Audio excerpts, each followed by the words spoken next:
So mga tol, dumating na nga po kahapon sa Baguio ang dalawang Pinoy na ka-sparring partner ni Unified WBA at IBF Super Bantamweight World Champion Marlon Tapales na sina Herlan Gomez at Jonjon Estrada. Pero wala pa nga po doon ang isa pa niyang ka-sparring partner na si Vincent Astrolabio. Next week pa daw ito makakapunta sa Baguio. Ganun pa man, sinimula na nga po ni Tapales ang pakikipag-sparring sa dalawang Pinoy.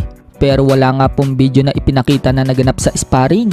Ayon lang sa source na nakalap natin mga tol, nagbigay naman daw na magandang sparring ang dalawang Pinoy kay Tapales.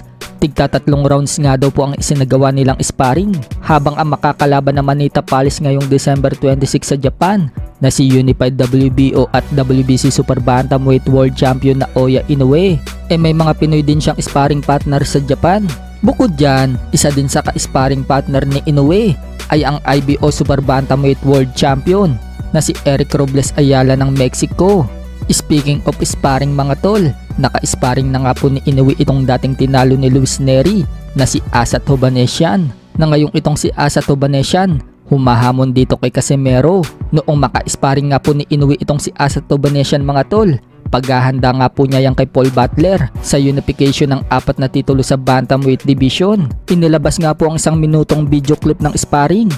Makikita na sumasabay itong si Asat Hovhannissian kay Inoue.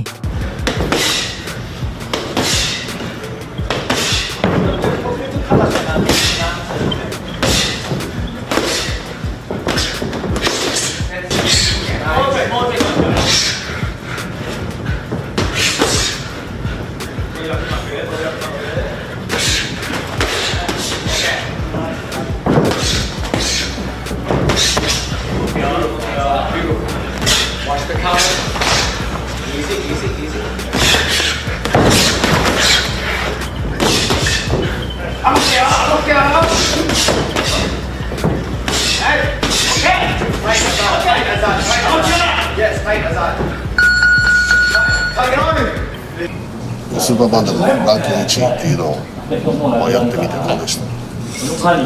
まあでもこっち来ての課題が見つかったかなっていうところですかね。やっぱその今日はあえてこうそのスーパーバンタム90メートル型の Kaya siguro kung mananalo si Inoue kay Tapales, hindi agad ito aakyat ng featherweight division dahil gusto pa nito masubukan si Luis Nery dahil pinataob ni Luis Nery itong si Asat Hovhannissian.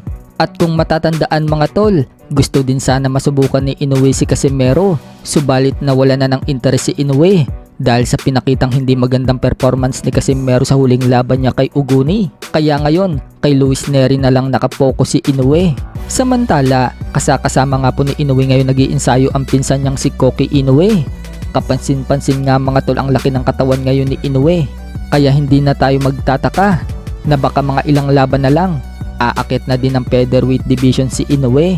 Sa isang interview naman po kay Manny Pacquiao mga tol, sinabi niya na si Inoue daw ang pound for pound king para sa kanya.